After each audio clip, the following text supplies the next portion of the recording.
Coming up on this Tuesday edition of Daybreak, Seoul's defense ministry expresses regret over Beijing's new air defense zone that overlaps with Korean airspace.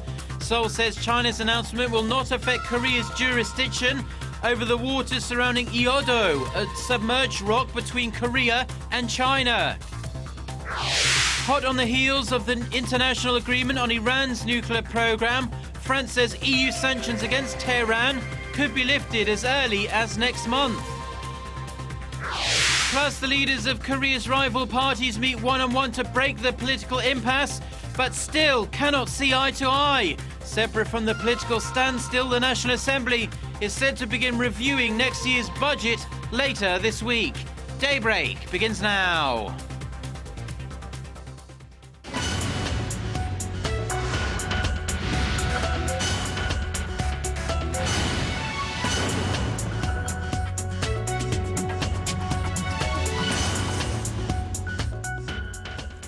Thanks for tuning in. You're watching Daybreak on Tuesday, November 26th. I'm Kim Hyun-ji in Seoul. The diplomatic fallout continues from China's decision last weekend to establish an air defense identification zone over an area of the East China Sea that covers Korea's own defense area and islands that are disputed with Japan. Seoul conveyed a message to China Monday that its new air defense zone will not affect Korea's jurisdiction over Ieodo, a submerged rock that lies between Korea and China. Our Kwon So-ah has the details. China's demarcation of a new air defense zone is raising concerns in Seoul as it partly overlaps with Korea's own air defense identification zone, or the KADIZ. The new zone covers the Korean island of Ieodo, a submerged rock that lies between China and Korea that is claimed by Korea even though it is not included in the country's air defense zone. In an expression of concern about Beijing's weekend announcement, Seoul's defense ministry summoned Chinese defense attaché Xi Jinping to Korea on Monday. The ministry said it's deeply regrettable that China's identification zones overlap with Korean airspace over the Jeju and Ieodo Islands. Seoul also said that China's recent announcement will not affect Korea's jurisdiction over the waters surrounding Ieodo.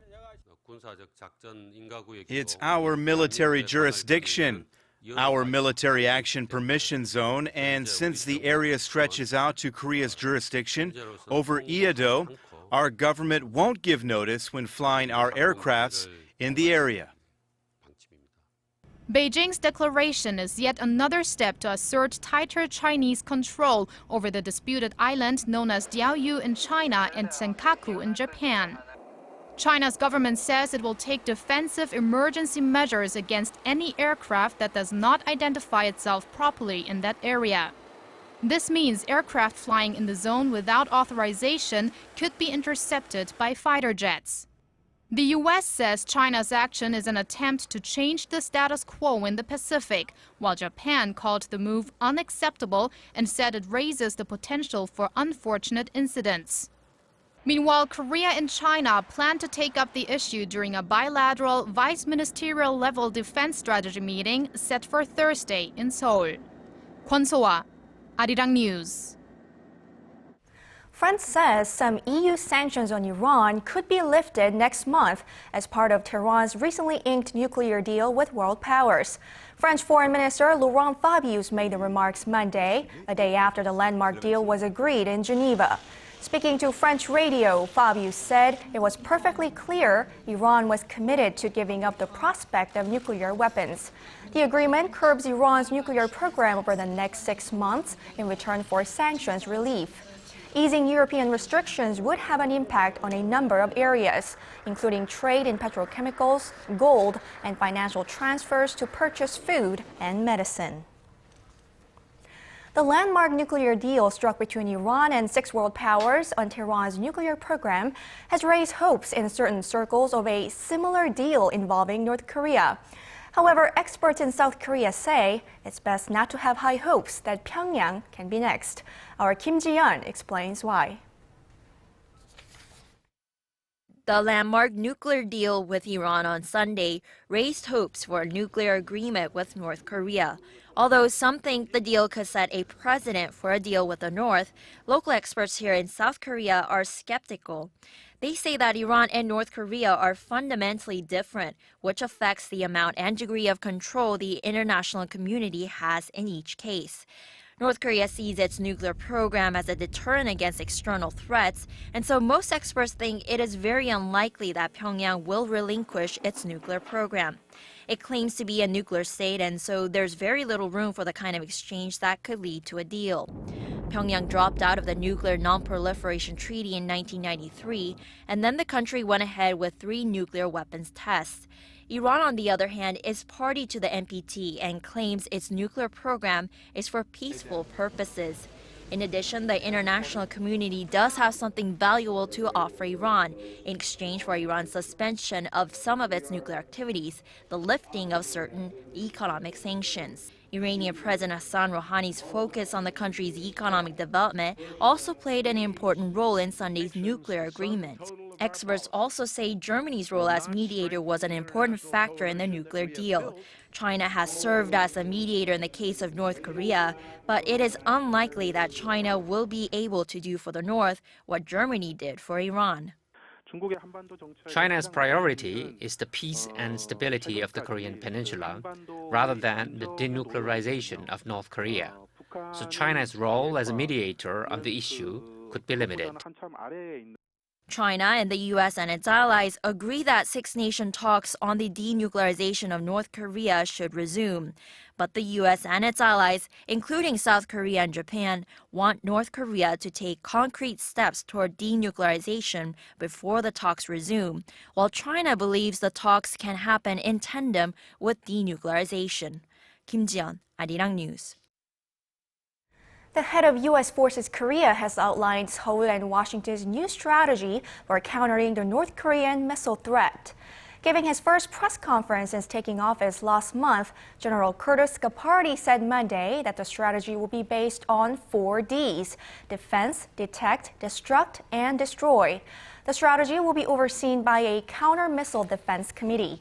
Scapardi also hinted at the possibility of the 2nd Infantry Division being turned into a South Korea-U.S. combined division. If created, it could act as another strong deterrent to Pyongyang. In regards to the planned transfer of wartime operational control from the U.S. to South Korea, he did not give a specific timeline, but said the focus of the transition is not the timing, but rather the conditions that have to be met. The South Korean government has proposed to North Korea that the two sides resume stalled sub-panel talks on travel, communications, and customs of the inter-Korean Kaesong industrial complex. Seoul's Unification Ministry says it sent a notice Monday to its North Korean counterpart through the Secretariat of the Joint Management Committee at the industrial park. Although other sub-panel meetings on the joint factory park were held earlier this month, such as on the issues of investment protection and entry and departures, the sub-panel meeting on the 3 subjects of travel, communications, and customs has been up in the air since mid-September. The sub-panel talks deal with the most sensitive issues to North Korea, including internet and cell phone access and the introduction of an electronic system to control passages to and from the joint industrial complex.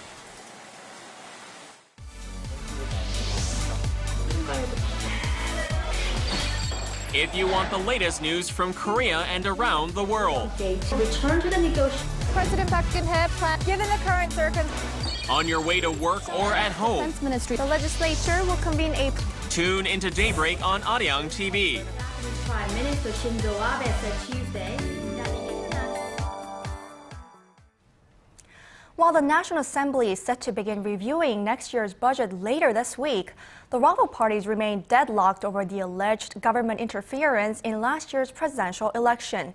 On Monday, party leaders sat down to come up with a plan to break the stranglehold, but the two sides failed to reach any compromise for now.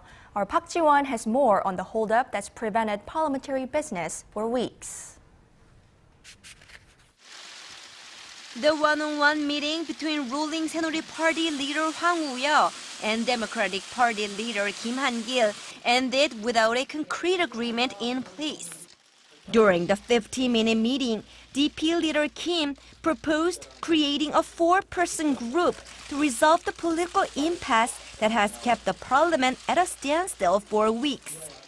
Kim said the group would consist of the leaders and floor leaders of the ruling and main opposition parties and would focus on addressing the political issues that have kept both sides at odds. They include the opposition camp's demand for an independent investigation into allegations that the nation's spy agency meddled in last year's presidential election, and its demand that the committee be created to spearhead reforms at the nation's spy agency. Kim said the formation of such a committee would free up the Greater National Assembly to deal with a series of pending livelihood bills. Ruling Saenuri Party leader Hwang Woo-yeol said he would respond to the proposal by Friday, but he also reaffirmed the ruling party's stance that an independent investigation is unnecessary and that the parties need to focus on settling the budgets for this year and next. Amid the controversy, the Parliament's Budget Settlement Committee reopened on Monday for the first time since the main opposition boycotted all events on the parliamentary schedule 14 days ago. Meanwhile, both parties clashed over the recent remarks by Catholic priests. The presidential office and the ruling Saenuri Party said religious leaders should abstain from making comments that divide the country, while the Democratic Party took a more reserved approach, saying President Park and the Saenuri Party needed to listen to what the message conveyed. Park Ji-won, Arirang News. And speaking of the controversial statements by a group of Catholic priests over the weekend, we have more on President Park's reaction to what some regard as pro-North Korea remarks. The Korean leader said she won't tolerate and condone any attempts to cause social conflict in the country.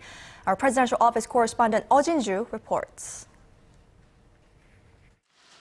Recent remarks by priests from a leftist Catholic group that seemingly justified North Korea's shelling of Yeonpyeong Island 3 years ago caught the attention of President Park Geun-hye, and she responded to them on Monday with a warning.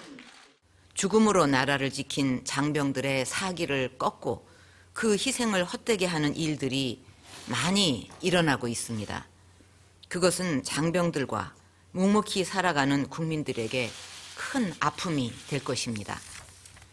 Priest Park Chang-shin of the Catholic Priests Association for Justice said last Friday that North Korea had no choice but to launch missiles in the West Sea in response to a South Korea-U.S. military exercise that was taking place near the northern maritime border at the time.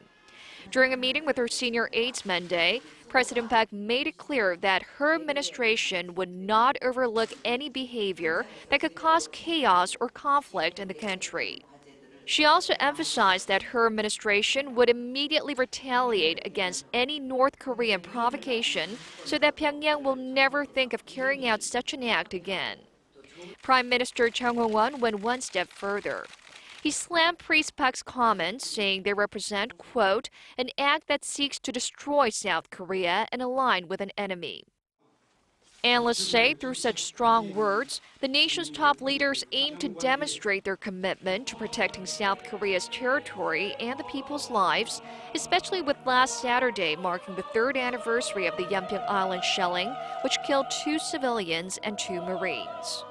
Others say the controversial comments could be used as a card for the presidential office to further pressure the opposition party, since opposition lawmakers have been somewhat supportive of the Catholic group's demand for President Park to resign.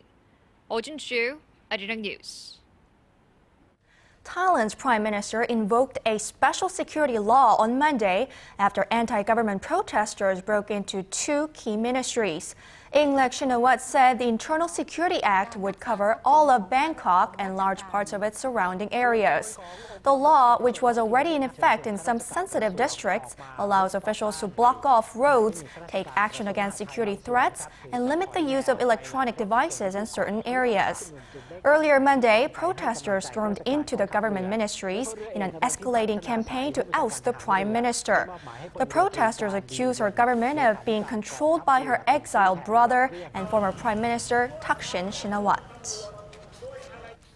The United Nations has scheduled the first face-to-face peace talks to resolve the civil war in Syria.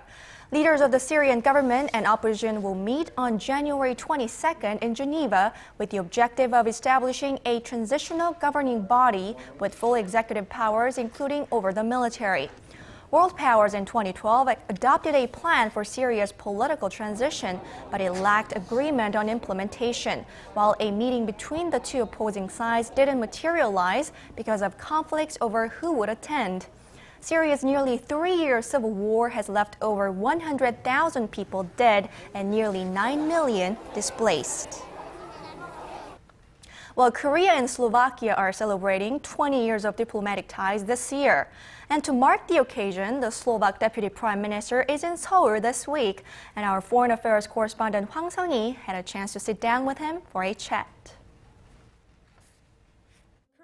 Slovak Deputy Prime Minister Miroslav Lajčák says Korea and Slovakia have become very close friends during their 2 decades of diplomatic ties. Well, they have developed tremendously, and it is a success story. Slovakia and Korea are now two close friends, countries who share the same values, promote the same ideas on the global stage. Speaking with Arirang News on Monday in Seoul, Lajčák said that the two countries boast strong economic cooperation, as many Korean companies see Slovakia as a gateway to the European market. Slovakia is a landlocked Central European country, bordering the Czech Republic, Austria, Poland, Ukraine, and Hungary. There are more than 90 companies from the Republic of Korea in Slovakia. They have invested more than 2 billion euros, starting with companies like Kia, Hyundai, or Samsung, a number of others. Slovakia is the 4th most important partner for Korea in the European Union, and Korea is the 6th trade partner for Slovakia. So your companies have created more than 10,000 of jobs in Slovakia. Slovakia currently offers tax deductions for foreign investors that operate companies in regions where the jobless rate is higher than average. The Deputy Prime Minister said further incentives are on the way, such as a 1% cut in corporate tax by next year. Lajčák, who also serves as foreign minister, met with his South Korean counterpart Yoon Byung-se on Monday to seek ways to expand cooperation, such as in the field of science. We are going to create a joint committee that is going to produce ideas about further enhancement of our cooperation in research development areas mostly. During the meeting, Lajčák invited his South Korean partner to visit Slovakia, noting the importance of having regular political exchanges. He said Slovakia values Korea as an important diplomatic partner because of their similarities. First and foremost, we are partners because we promote and defend the same ideas. We are in favor of peace, of democracy. So that means on the global stage, we are sitting side by side, so say defending the same values and same interests. Hwang Seong-hee, Arirang News.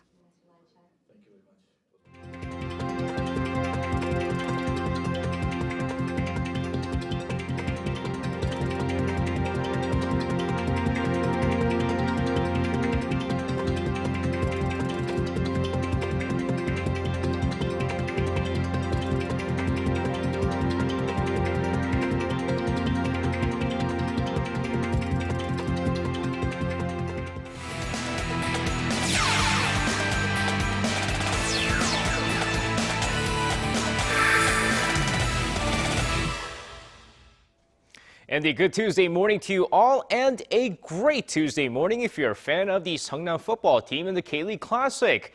After a meeting with the city councilman on Monday, the city got closer to keeping their football team. While it was widely speculated that Ansan City would take over Seongnam-ira Cheonma after this season, the fans of Seongnam and the mayor of Seongnam, Lee Jae-myung, fought hard to keep the team in the city. And just yesterday, an ordinance bill was passed, which gets them closer to getting just that. While the deal isn't finalized just yet, the bill should be enough to have the team return to the city for next season. And moving over to baseball, where Yoon Sung-min, who's over in the U.S., is still looking to find a major league team to sign with. And according to several sources, he should be able to real soon. While the Minnesota Twins have been the front-runners in signing the 27-year-old righty, the two sides have not been able to reach a deal. However, despite the fact that his agent Scott Boras is one of the toughest agents to negotiate with, 6 teams are highly interested in signing the ace. While his shoulder injury was a concern to many, he continues to work out while he's over there, as he expects to sign a deal real soon. And speaking of which, we have yet to see Choo Shin-soo sign a deal just yet. And while he's been linked with several teams as well, one source predicts a major deal coming up shortly. According to MLB.com, it's predicted that the Korean slugger could sign a deal with the New York Yankees. And with the Robinson Cano deal falling apart for the baseball giants, Choo could be the offense that they need going into the new season. While the New York Yankees are close to signing Brian McCann to a 5-year, $85 million deal, they've always needed an outfielder and a leadoff hitter, a hole Choo Shin-soo can certainly fill. And moving over to domestic basketball, where the first round of the 2013-2014 season came to an end over the weekend. And it's been quite an exciting first round. As expected, the Seoul SK Knights look very good after the first round as they sit in first place with a 2.5-game lead. And of course, right behind them are last year's champions, the Ulsan Mobis Phoebus, who despite sitting in second place, have had their shares of ups and downs so far, losing games that they should have won. And while it's been a great start for those two teams, Anyang KGC and Wonju Dongbu Promi have really been struggling so far as they're tied for last place. Of course, these two teams faced off in the finals just a year ago. And finishing things off, the first round of the 2013-2014 V-League season also came to an end, and it looks very similar to last season. Now in first place after 6 matches are the Samsung Hwajae Bluefangs, who lost just 1 game in the first round. Of course, Samsung has been dominating the league since the start of the V-League, as they've won 7 championships in the last 9 seasons, including 6 in a row. And right behind them are Hyundai Capital Skywalkers and the Korean Air Jumbos, who despite a great start to their season are in second place. Meanwhile, Russian Cash Vespid hope to bounce back in the second round of the season as they remain winless after the first round. And that's going to wrap it up for me. This has been SJ. Have a great rest of the day, and see you guys again for your sports needs.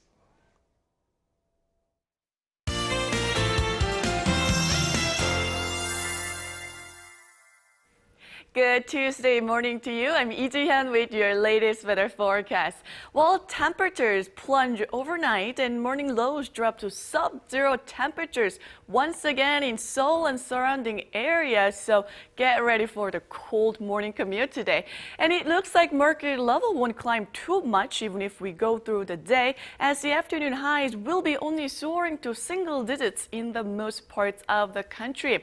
And in the late afternoon, mix of rain and sleet is in store for upper parts of the peninsula. About 5 centimeters of snow is expected for the Seoul metro area, and 3 to 8 centimeters of snow is in store for Gangwon-do. So if possible, it's better to leave your car at home and use public transportation for your evening commute. But other than that, most nation will stay mostly sunny throughout the day.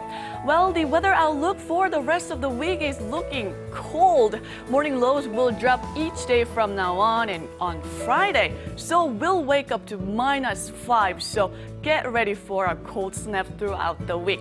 With that in mind, here are the readings for today. Now, Seoul started out at -2, but only climbed to 5 degrees Celsius. That's about 4 degrees lower than yesterday, and Daegu and Gwangju will come up to 9 respectively, while the high for Busan hits 12. Now, let's see how other regions are looking. It looks like Jeju will remain at 12, Daejeon will rise to 7, while Dokdo will peak at 6, and Mount Keungang will be at -5. But with the strong gusty winds, it will feel a lot colder than actual numbers, so please bundle up tight before heading out. Well, that's Korea for you, and here's a look at weather conditions around the world.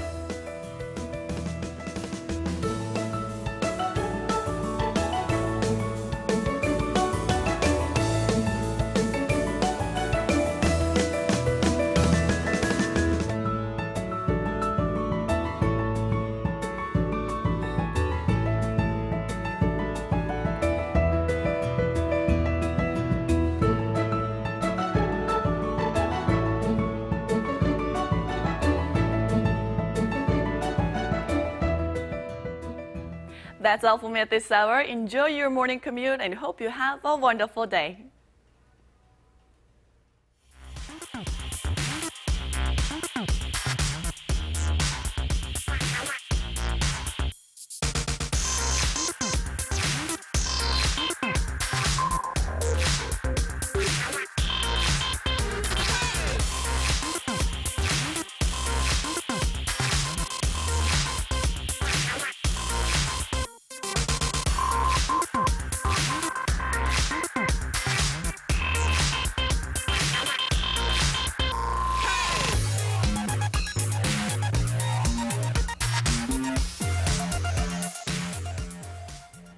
Well, those are the stories we have for you at this hour. Stay tuned to Arirang for more news updates coming up. We thank you for watching.